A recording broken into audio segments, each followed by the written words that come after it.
la berline de luxe glissa jusqu'à l'arrêt à l'entrée de la ruelle sombre, et le moteur se tut, laissant place à un silence de plomb. Stéphane sortit du véhicule, sa mallette en cuir à la main, une immense lassitude pesant sur ses épaules après ce long voyage. Ses chaussures italiennes, impeccablement cirées, foulèrent le bitume poisseux de l'impasse. Il s'était aventuré là par accident, cherchant à couper à travers la ville pour rejoindre plus rapidement sa maison de campagne. Mais la scène qui s'offrit à son regard lui glaça le cœur et suspendit sa respiration.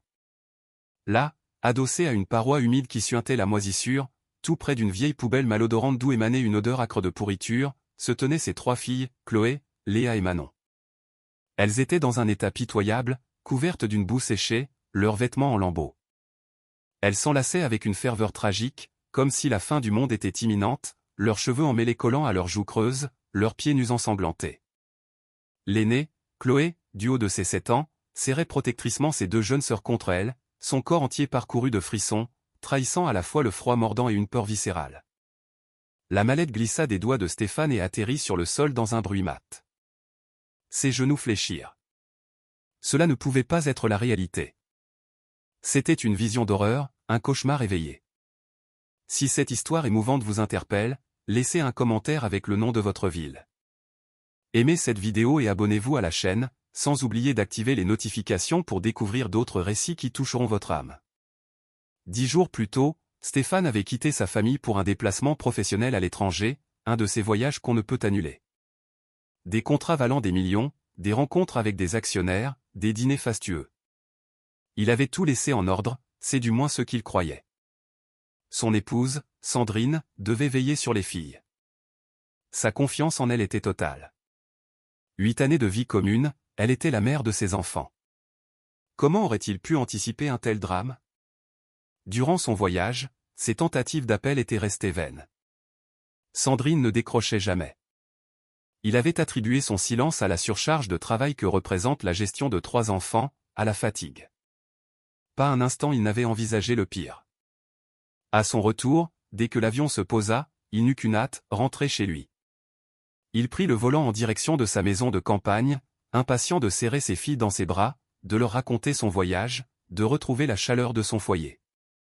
Mais à mesure qu'il approchait, une étrange appréhension le gagna. Quelque chose n'allait pas. Le portail de la propriété, d'ordinaire solidement fermé, était entrouvert. Ce simple détail, contraire à ses instructions strictes de sécurité, suffit à l'alerter. Il gara la voiture et pénétra dans l'allée, l'essence aux aguets.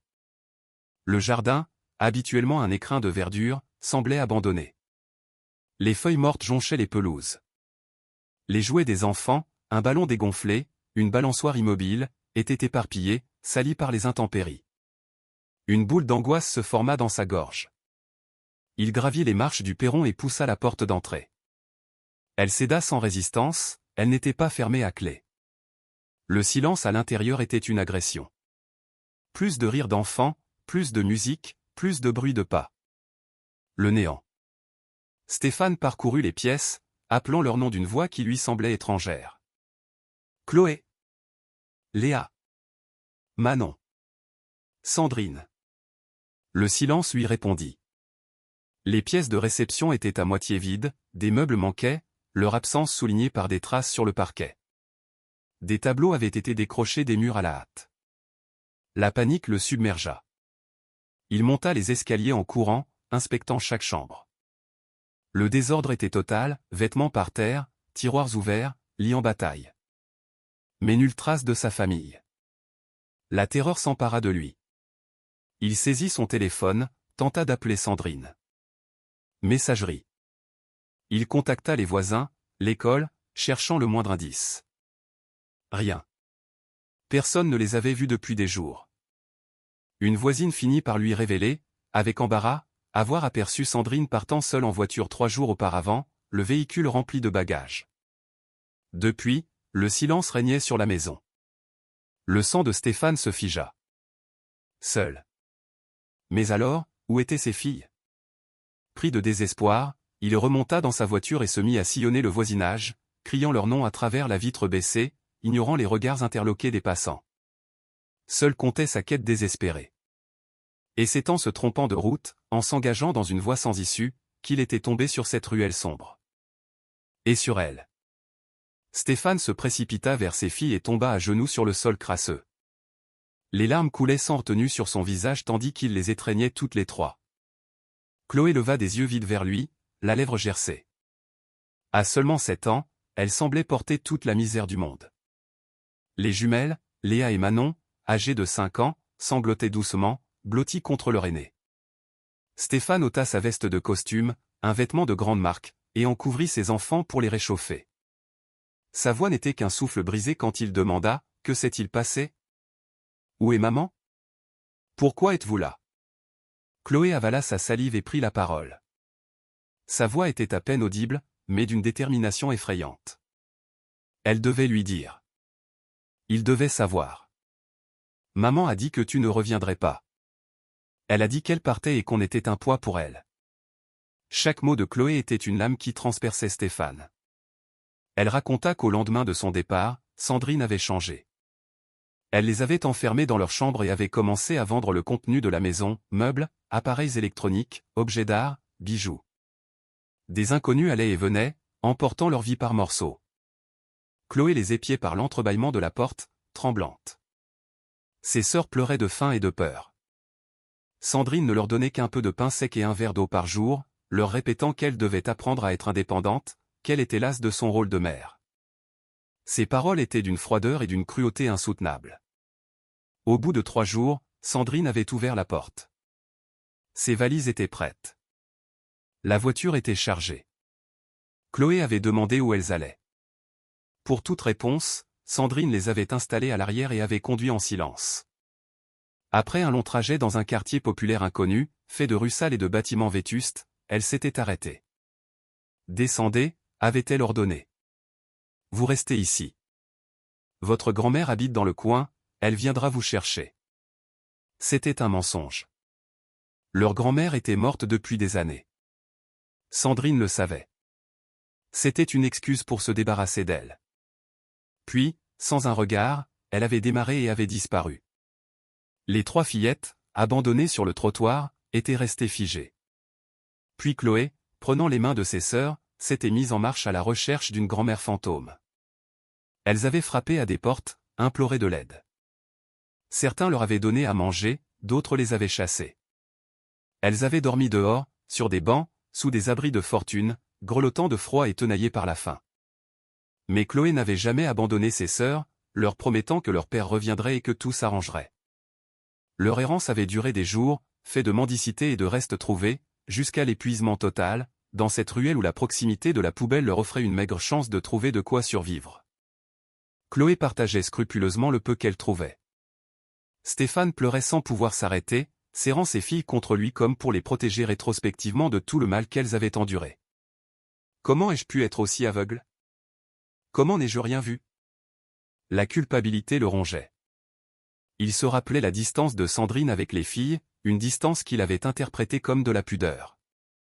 Absorbé par son travail, ses voyages, il pensait que le confort matériel qu'il offrait suffisait.